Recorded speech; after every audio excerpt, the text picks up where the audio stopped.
Good morning guys, good afternoon, good evening. For today's video, I'm going to combine the snake plant, the dwarf, and the top and the big one. Here it is. Meron akong isang puno ng snake plant na malaki. So, hindi siya maganda tingnan. Kaya gagawin ko, lalagyan ko siya ng dwarf na snake plant para mas ma-enhance yung hitsura niya. Now, kinuha ko yung mga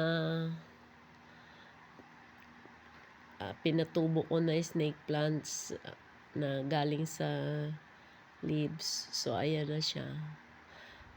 Alam nyo guys, ang kakaiba dito sa snake plants, yung kahit na malaki siya, yung dwarf, tinanggal ko yung mga dahon. Tapos, ayan, tinuso ko siya na ang dwarf na dilaw. Pero, ang lumabas sa na kulay is green. Nawala yung pagiging dilaw niya. Tingnan nyo guys yung yung dahon na doon. Siya may yellow siya sa edge. Pero nung tumubo, ayan siya, puro na green. Ganun yung snake plants. Pagka ang pinatubo mo is may yellow sa edge, ang magiging suhi niya is lahat green. Kaya ayan, lahat green sila. Nawala na yung pagiging yellow niya.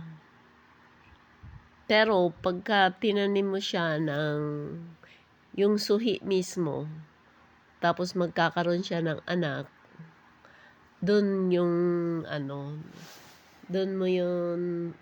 doon ka makakita ng may yellow. Kaya kung gusto mo magkaroon ng green,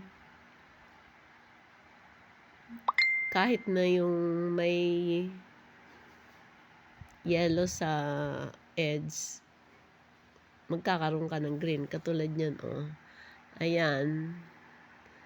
Yung dahon niyan, yan lang ang pinatubo ko. Kaya lumabas ganyan, mga green. Pero yan, nagkaroon siya ng suhi direkta from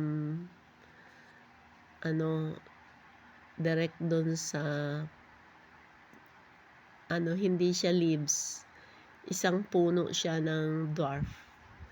Kaya nagkakaroon siya ng yellow sa gilid din.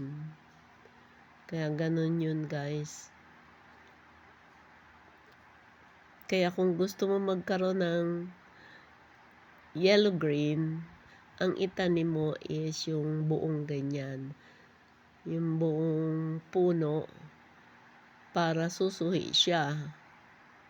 Pero kung gusto mo naman magkaroon ng green, kahit yellow leaves lang, pwede nang maging green lahat. Katulad lang niya, Thank you for watching.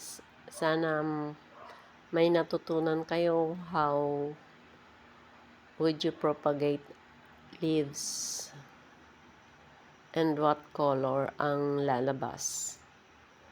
Bye-bye and pakipindot ng notification para updated kayo sa aking mga video. Thank you for watching.